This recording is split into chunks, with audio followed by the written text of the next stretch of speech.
There are moments in life when something inside us halts everything, just before a decision is made, just before a step is taken. It's not fear, it's not doubt, it's something deeper, an inner presence that feels like a whisper from beyond our ordinary awareness. Have you ever wondered what it is? You're about to sign a contract, say yes to a job, or enter a relationship. Everything on paper looks right. Logically, it makes sense. But suddenly, your body tightens. A strange discomfort fills your chest. A voice inside says, wait. And if you listen, really listen, the whole course of your life could shift. What if that voice is not just yours? What if it's a sign that you're being guided?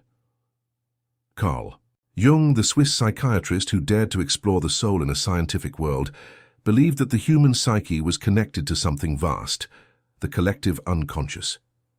He described it as a reservoir of shared memory, symbols and wisdom passed through generations. Within it live the archetypes, ancient forces that influence our dreams, instincts, and even the decisions we make without fully knowing why. And sometimes this deep well of wisdom rises up, not with thunder or miracles, but through quiet, intimate signs. Hey, sudden knowing, a pause you didn't expect, a feeling that doesn't match the facts in front of you. Jung called this the function of transcendence, a bridge between our conscious self and the deeper guiding intelligence of the unconscious.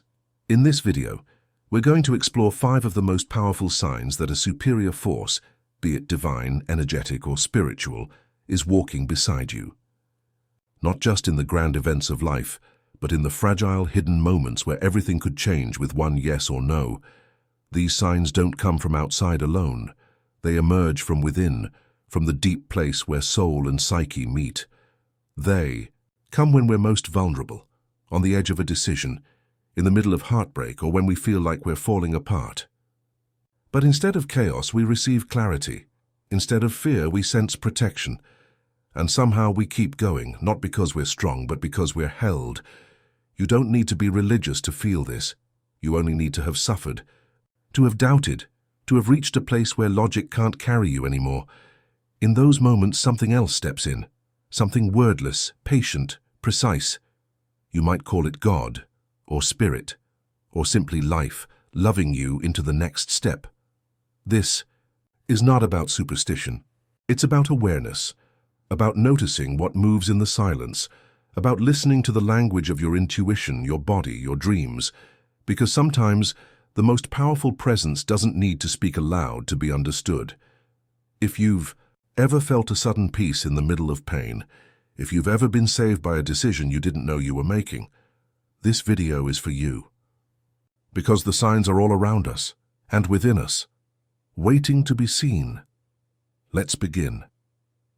This presence doesn't impose, it invites, it doesn't shout, it nudges. And when we learn to recognize its language, the language of dreams, symbols, feelings we can't explain, our entire reality starts to change. Life becomes a dialogue, not just a series of disconnected events. The world begins to mirror our inner state.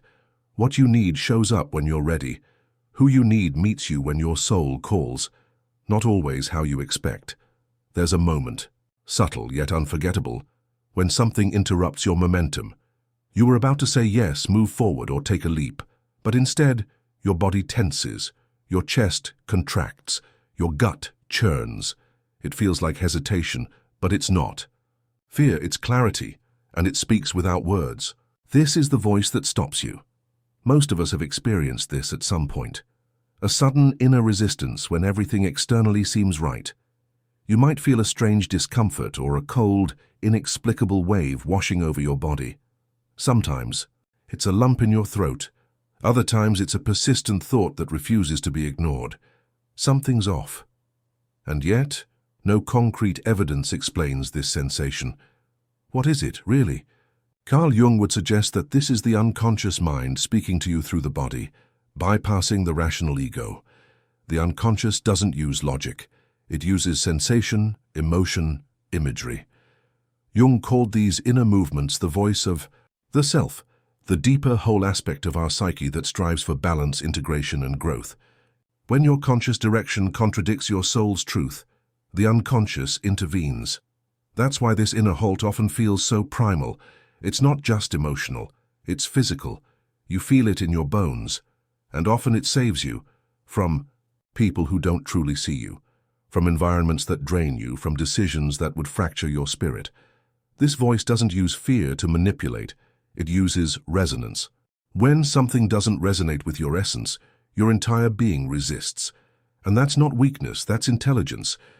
The ancient archetype of the guardian shows up here, not as a figure outside of you, but as a force within you. The guardian doesn't always come to protect you from harm. Sometimes it comes to delay you from rushing into what looks good but feels wrong. It can be a frustrating force, especially when you're in a hurry. But with time, you start to trust it. Because every time you listened, even when you couldn't explain why, you were preserved. The reason this voice feels so strange is because we've been conditioned to ignore it. We're taught to trust what's rational, proven, and visible. But the psyche doesn't work like a spreadsheet. It works like a river, fluid, symbolic, intuitive. And when a river meets resistance, it doesn't stop flowing. It finds another way. Your unconscious does the same. What's astonishing is how this voice often emerges at pivotal moments. The job that looked perfect, but made you feel sick inside. The relationship that made sense, but gave you recurring dreams of being trapped. The move to a new city that excited your mind, but filled your chest with unexplainable dread. These aren't random emotions. They're messengers. They're fragments of deeper knowing trying to surface. We often dismiss these signs as just nerves or self-sabotage. But what if they're the opposite? What if they're proof that a greater intelligence is trying to keep you aligned with your truth? Jung spoke of the self as the center and totality of the psyche, a source of direction, wholeness, and transformation. And the self speaks most clearly when you're about to betray your essence. This is not to say that every discomfort is a sign to run. Sometimes we fear what we deeply need. Growth can be uncomfortable. But there's a distinct difference between the discomfort of expansion and the dissonance of misalignment. The first stretches you, the second breaks you. Learning to tell them apart is a sacred skill, a conversation between your ego and your soul. And the body knows. It always knows. Long before the mind catches up, it contracts around what's false, it softens around what's real. And if you pay attention, you'll see the pattern. Every time you followed that strange, quiet no, life rewarded you with something better. Maybe not immediately, but eventually. We don't often recognize these moments as miracles, but they are. Invisible hands redirecting your steps. A split-second pause that alters your destiny. A wave of discomfort that turns out to be your deepest protection. You may never know what you were spared from, but you'll feel it, that sense of grace, of having been held back not to punish, but to preserve. In the mythic language Jung, loved, this is the journey of the hero who listens not only to the call to adventure, but to the call to stop, to wait, to realign. Because timing is sacred. Direction is sacred. And your inner guardian knows the terrain far better than your ego ever will. This voice that stops you, it's not your enemy. It's not your weakness. It's your soul speaking louder than your ambition, louder than your fear of missing out. It is the self reminding you that you are not alone and you are not lost. Even when you don't understand, you are being guided. So, the next time you feel that strange pause, honor it. Don't force your way forward. Listen, breathe. Ask what deeper part of you is trying to speak, because sometimes the most spiritual act isn't moving, it's waiting. It's staying still until your whole being says yes. That's the first sign that a superior force is with you. When you are stopped, not by fear, but by wisdom, before you make a choice that your soul knows isn't right. And when you trust that inner guardian, life begins to protect you in ways you never imagined. This moment of pause can be terrifying if you're used to equating movement with progress. But real progress sometimes looks like stillness, like trusting the invisible. Architecture being built behind the scenes of your life. The world moves fast, but the soul moves with precision. And when the soul says not yet, it's not denial, it's alignment. Every time you override this voice, life becomes heavier. Doors open that shouldn't. Roads curve where they once seemed straight. And you're left wondering how you got so far from yourself. But when you honor the stop, you stay close to your truth. and to the protection that only truth can bring. In that stillness, you're not alone. You're being watched over by something ancient, something that's seen all your paths and knows which one leads you home. There's a kind of peace that doesn't make sense. It comes not when problems are solved or circumstances improve, but right in the middle of the storm. You might be in the heart of a breakup, facing loss, sitting in uncertainty.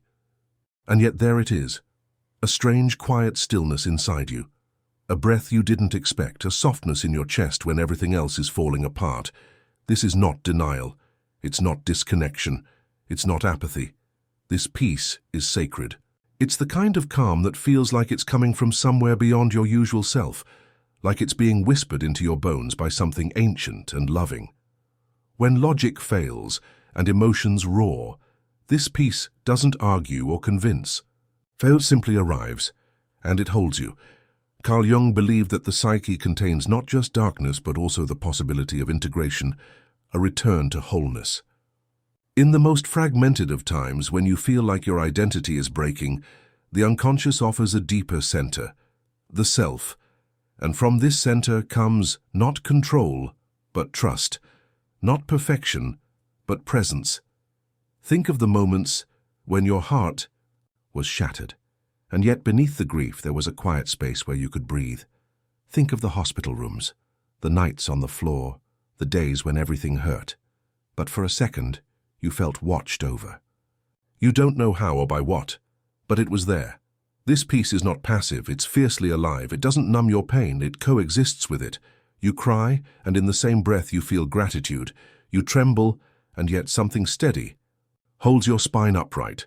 It's like being carried without being lifted, a support that moves through you, not around you. In psychological terms, this is the activation of the transcendent function, the unconscious stepping into balance, the overwhelmed ego. It does so not through grand gestures, but through subtle harmonies, a song that plays at the right time, a memory that surfaces out of nowhere, a sentence in a book that feels written just for you. This is not random. This is care. Deep, symbolic. Care? When people speak of miracles, they often expect thunder and lightning, but most miracles sound like silence, like the moment you stop fighting yourself, the moment you let your heart break fully, and instead of crumbling, you expand. You feel more than pain. You feel connected. There's a texture to this kind of peace. It's warm, grounded. It feels like sitting beside an invisible friend who doesn't need to fix you and just be with you. You breathe slower. You stop needing answers. You start trusting the process without knowing the outcome. Some might say, it's your nervous system calming down. Others might say it's spiritual grace. Maybe both are true. Jung wouldn't separate the symbolic from the somatic. He would remind us that spirit and psyche are intertwined, that when the inner world shifts, the body responds, and when the body softens, the soul emerges. This peace might show up as a spontaneous sigh, the kind that comes without thinking, like your body is exhaling on your behalf, or a tear that feels like a prayer. You're still hurting, but you're not drowning anymore. Something is holding you above the surface, and it's not you. Often this calm arrives after you've surrendered, not out of defeat, but out of exhaustion. You've tried everything, fought everything, controlled everything, and then finally you let go, and the moment you do, something greater flows in. Call it God, call it life, call it the mystery. It doesn't care what name you use, it just wants to meet you. You can't manufacture this peace. You can't force it. It comes when you're ready, but sometimes when you're not. It doesn't always last, but when it's there, it leaves a mark. You remember how it felt to be loved by something you couldn't. See? You remember the safety of being seen from the inside? People who've been through great suffering often speak of this peace, not in loud declarations but in soft reverence. They know what it means to be broken open, and to find in that brokenness not emptiness, but light. This is how you know you're being protected, when everything outside is chaos, but inside there's an inexplicable calm. When your world falls apart but you don't. When the part of you that should be collapsing instead finds a new strength, one that didn't come from your willpower, but from your soul's resilience. This doesn't mean you won't hurt. It doesn't mean the loss won't ache. It means that even in your deepest vulnerability, you are not abandoned. There's something in you that remains intact, untouched by circumstance, and that something is sacred. So when the peace arrives, honor it. Don't question whether you deserve it. Don't try to explain it. Let it wrap around you like a blanket made of stars. Let it remind you that pain is not the whole story, that underneath the noise, your soul is singing. That's the second sign of a superior force at work in your life. An irrational grounding, peace in the middle of chaos, a serenity that doesn't need to make sense, only to be felt. You may wonder why it comes. Why now? Why in the midst of your unraveling something so pure would choose to show up? But maybe that's exactly the point, that when we're cracked open, we're most able to receive. The armor is gone, the masks are off, and in that exposed space the soul can breathe. You become receptive not just to pain but to grace, and it enters like a soft breeze through a broken window, uninvited but deeply welcome. You are not losing control, you are gaining connection to something bigger. There are moments when the outer world speaks your inner truth. A song comes on that echoes your exact feeling. A stranger says the words you've been needing to hear. You glance at the clock and it's 11:11 again. You think of someone and they text you. These are not just coincidences. These are synchronicities. Subtle alignments between your internal state and the world around you, pointing towards something meaningful. Carl Jung coined the term synchronicity to describe meaningful coincidences that are not causally related but deeply significant. He believed these moments reflect the hidden patterns of the psyche, the unconscious reaching into the material world to confirm something the soul already knows. When these events happen, it's not the world that is suddenly alive with magic. It's that you are finally listening. Synchronicities are like divine winks. They come when you're asking for guidance and sometimes even before you've formulated the question. They arrive in the cracks of your logic, when you're desperate for meaning or quietly opening to something more. They are less about answers and more about alignment, a reassurance that the world sees you, that the soul is in dialogue with life itself. Think back. How many times have you received a sign at the very moment you were about to give up? Maybe a phrase stood out in a book you randomly picked. Maybe a symbol appeared in multiple places, a butterfly, a feather, a specific number. You weren't looking for it, but it found you. These patterns are more than psychological comfort. Jung proposed that psyche and matter are connected through a field of meaning. Your internal world resonates with external phenomena, and through that resonance, guidance emerges. It's as though the universe is echoing your soul's whisper, amplifying it in the physical world so you can recognize what already lives within you. You don't have to be spiritual to feel it. Even skeptics have stories of paths crossing at just the right time, of information arriving when it was most needed. Some call it fate, others call it intuition. But whatever name you give it, the feeling is the same. A chill down your spine, a sudden stillness, a soft yes from the core of your being. Synchronicities usually aren't loud. They don't always demand your attention. They invite it. They require presence, the kind of awareness that doesn't dismiss the irrational, but honors it. The logical mind wants proof, but the soul recognizes patterns long before the mind can explain them. In many spiritual traditions, these signs are seen as the language of the divine. In psychological terms, they're the bridge between conscious and unconscious, moments where the invisible becomes visible, and they almost always come with a sense of timing that feels impossibly precise. Sometimes they lead you to people. A random encounter turns into a life-changing connection. A missed train causes you to meet someone who shifts your direction. Other times they confirm your choices, the same message showing up in unexpected places, nudging you forward with uncanny consistency. The trick is not to obsess over them, but to receive them. Like a letter carried by the wind, you don't control when it comes, but you do choose whether to open it. And often the synchronicity is less about the sign itself and more about what it awakens in you. It stirs recognition. It affirms your path. It gently realigns your steps. Many people report that synchronicities increase during times of transformation. When you're ending something, beginning something, questioning everything, that's when the soul is most active. And when the soul speaks, the world reflects. Jung believed that synchronicities often arise when the unconscious is seeking integration. They're not just random symbols, they're mirrors, showing you what's stirring beneath the surface. And in recognizing the pattern, something inside you settles. You realize you're not lost, you're in process. And you are being guided. Some may argue that we see patterns because we're meaning-making creatures, that's true. But meaning is not an illusion, it's a compass. And when multiple signals converge to deliver the same message, something bigger is at play. Imagine this, you're wrestling with a decision. Your mind is torn, your heart is heavy, and in one day, you hear the same phrase 3 times from 3 different sources. Let it go. You hadn't told anyone about your struggle. You didn't say it aloud, but the world did. And that message? It wasn't coincidence. It was a whisper from the unseen. The more you tune in, the more these moments find you. It's not magic, it's resonance. It's coherence between your inner frequency and the field around you.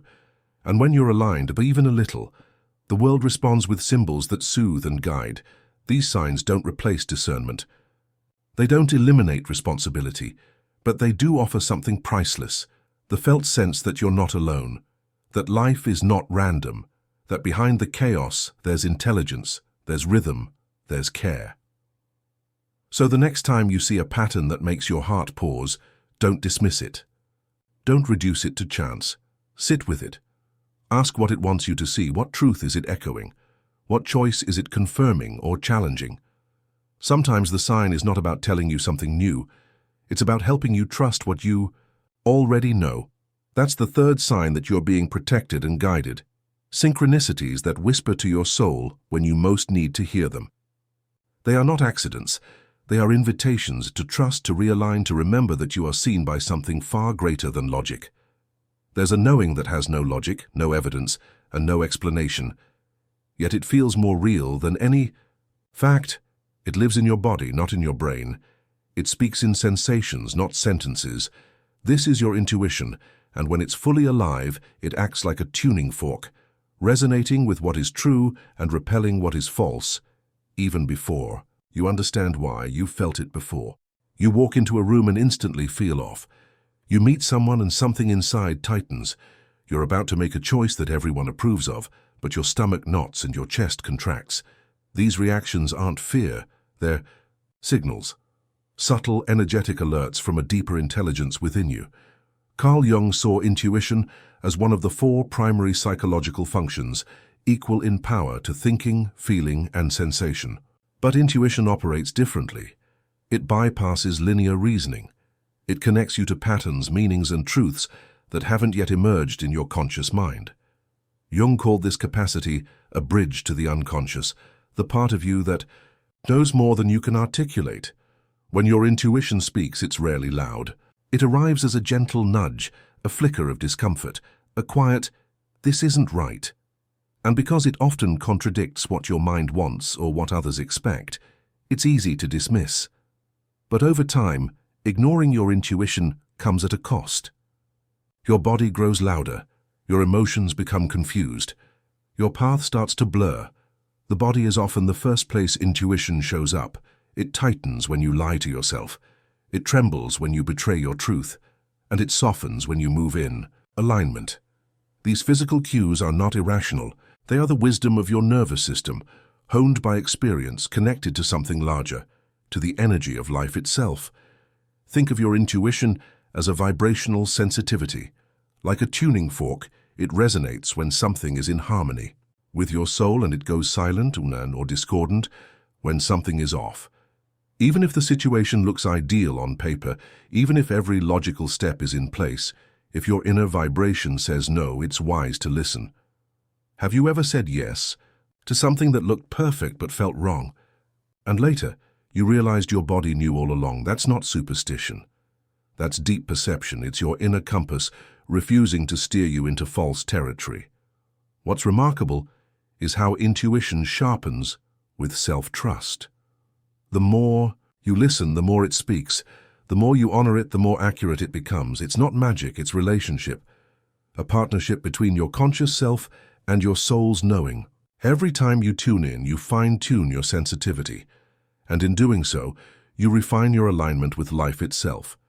Intuition is often clearest in silence, when you're not distracted, when you're not chasing approval, when you let go of what should be and feel what is. That's when the signals get strong, that's when the subtle becomes loud. That's when you sense what's meant for you and what's not. This sensitivity is not fragility, it's refinement. In a culture that celebrates logic and dismisses inner knowing, being intuitive is an act of courage. It's the willingness to trust the unseen, to walk paths not yet lit, to say yes or no based not on fear but on vibration. Jung wrote that the intuitive type sees possibilities and patterns that others miss. But that doesn't mean they avoid pain. It means they walk with it more consciously. They learn to recognize when something feels like expansion and when it feels like erosion. And they adjust course accordingly, not to escape discomfort, but to remain true. Sometimes intuition says yes to the unexpected, to the leap, to the unfamiliar. It's not always about safety, it's about resonance. You might feel scared but also deeply right. That's the paradox. Intuition doesn't erase fear, it just speaks louder when you're quiet enough to hear it. Over time, your whole system becomes attuned. You walk into situations and immediately feel the energy. You speak with people and sense their intention beneath the words. You sit with choices and your body either opens or closes. And you realize that this is not sensitivity in the weak sense. This is intelligence in its most embodied form. And when you follow it, life becomes lighter, even when it's hard, even when the path is unclear. Because what you're following is not external validation, it's your inner alignment. It's the voice that says, this is who you are, this is what you're here for. This is how you know you are being guided by a superior force. Your inner tuning becomes precise. You stop chasing what doesn't match your frequency. You stop forcing what doesn't flow. And you begin to move, so not from fear or lack, but from truth. Quiet, grounded, radiant truth. So trust the sensations, trust the shivers, trust the stillness that follows a real yes.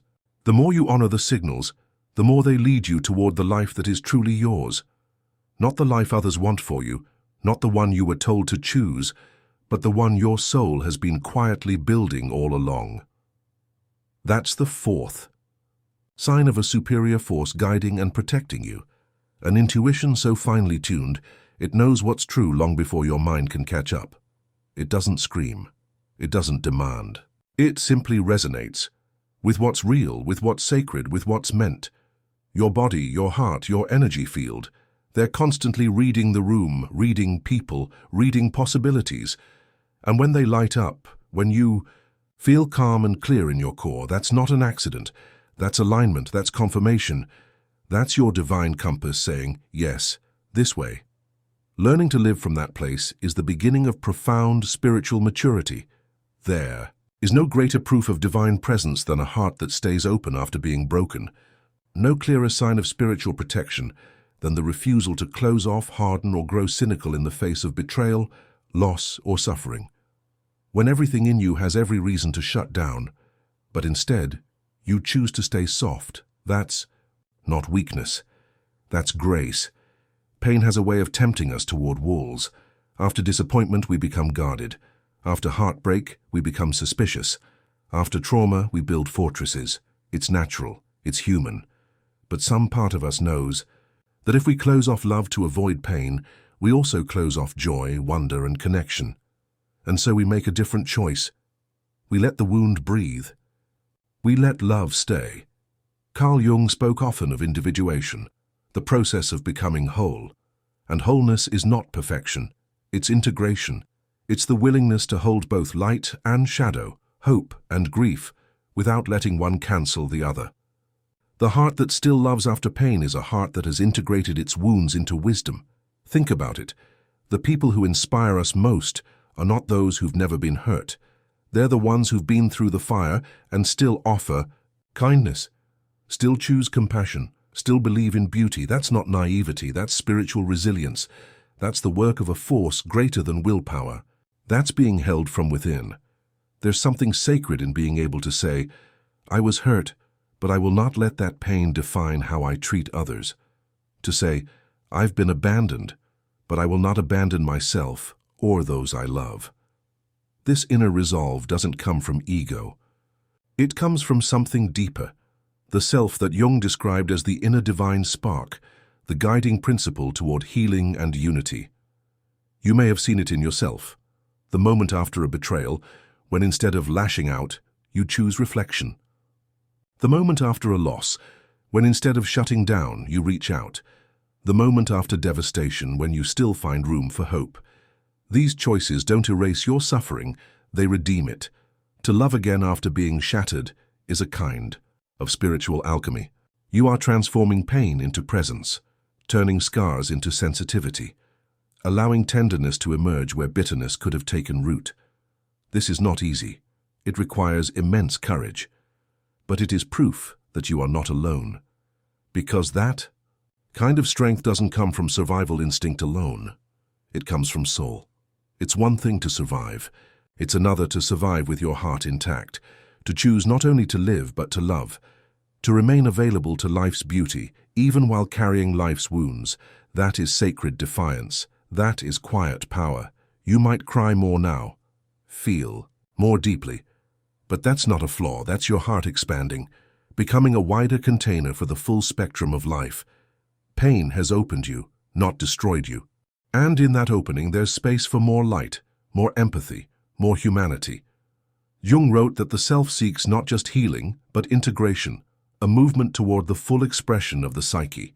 When your heart stays open after pain, you are embodying that movement. You're showing that your essence is stronger than your experiences.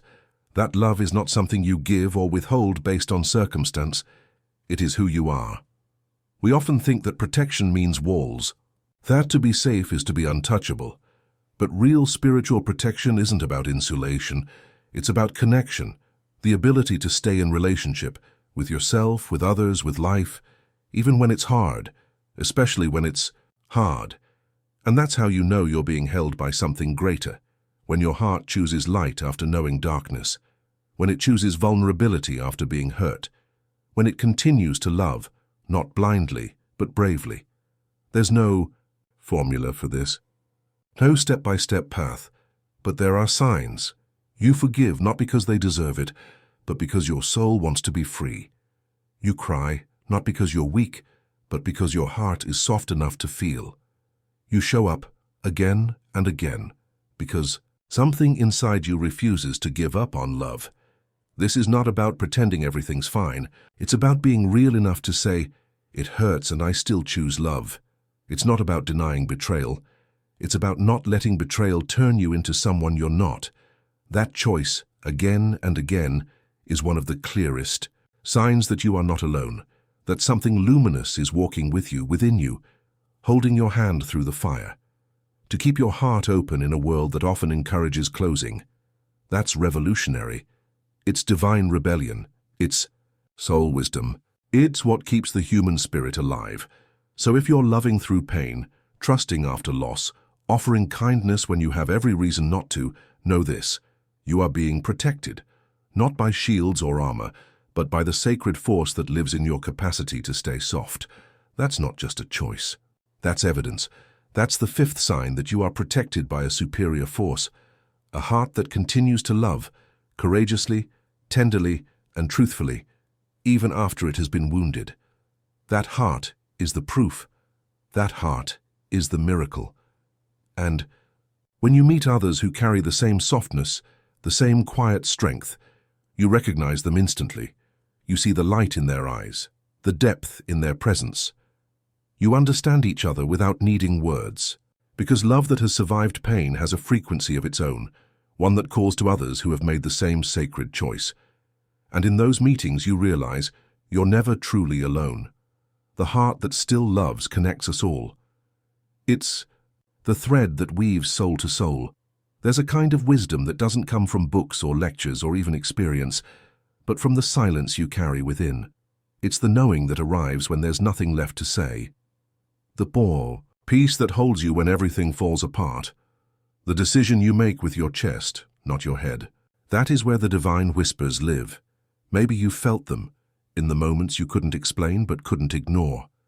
The sudden calm, the intuitive stop, the perfect timing, the decision to love when it was easier to close.